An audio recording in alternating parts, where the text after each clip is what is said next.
All right, so now we're going to talk about ways that you can monitor if your body is getting into an overtrained state. So the most simple way, if you don't have a lot of fancy technology at home to be able to use, then just checking your morning heart rate every day.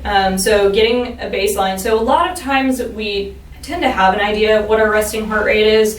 But if you don't know that, then you can just get a baseline level. It can be challenging though. If you're already in an overtrained state, it's kind of hard to tell what your normal resting heart rate would be, but that's why, consistently doing it over time, you're able to see what it is. So either checking it at your wrist or at your neck, watch a clock for 15 seconds, and then whatever number you get, multiply that by 4, and that gives you an idea of your resting heart rate. So check that first thing in the morning and do that consistently each day. So you don't want to vary the time of day that you're checking it.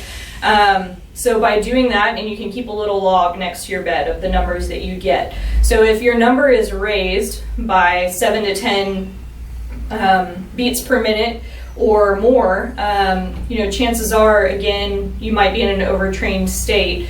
And if there's a lot of variability day to day too, that can affect it as well. But one thing you will notice is the more that you're, or after days of intense exercise, you might notice that it is elevated. That is a normal response. When you put your body through more stress, it might be a little bit more elevated throughout the day. But if it's consistently elevated, and it's getting higher and higher, and you're resting in the morning, and that's your body's way of telling you that you might be overtraining. So other couple ways to be monitoring that, there's actually an app I like to use. It's called Izumio Instant Heart Rate. It is a free app.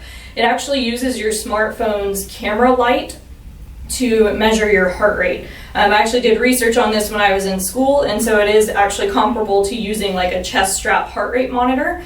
So doing that first thing in the morning, you just put your finger on the light and it measures it, I think, for almost a minute.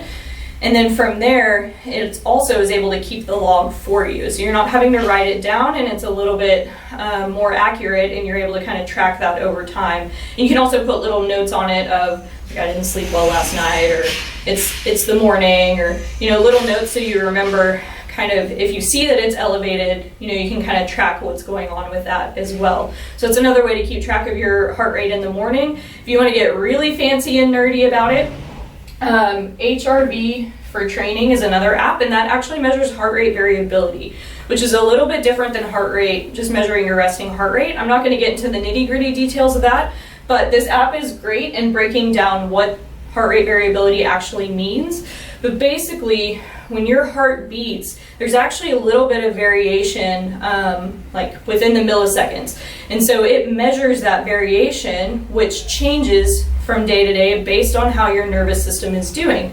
And that is a response of how stressed your body is. So that heart rate variability, that app measures over time. It kind of gets a baseline over a week, and then from there it's able to see if you're in a more stressed state on a certain day. And it's great because it also tells you, you should probably take it easy today. And so you're able to get really nerdy about it. And I know runners, myself included, are great about nerding out about running. So if you have for that one, you do have to have a chest strap heart rate monitor. So if you have that, I would highly recommend doing that, especially if you are wanting to get really nitty gritty about your training and making sure you're maximizing your performance. That's something that you want to think about incorporating.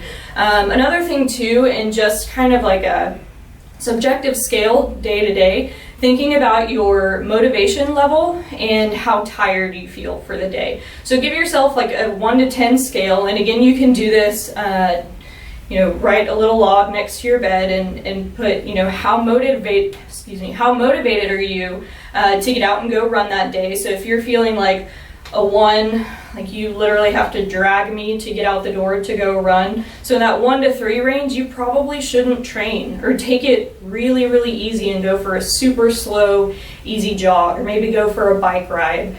If you're in that 4 to 6 range on motivation or fatigue level that day, then you probably want to take it a little bit easy on intensity. So go out for your run, but instead of maybe trying to run at a 5K pace and run really fast, maybe go on a just much slower, easier run, or a little bit more moderate pace.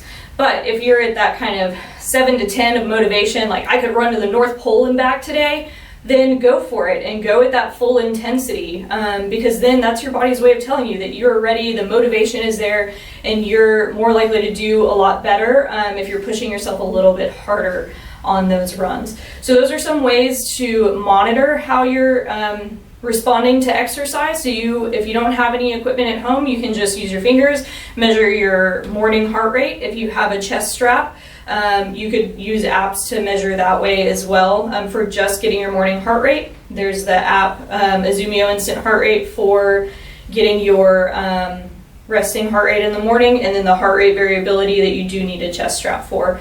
So next we're going to talk about what to do if you are in an overtraining state.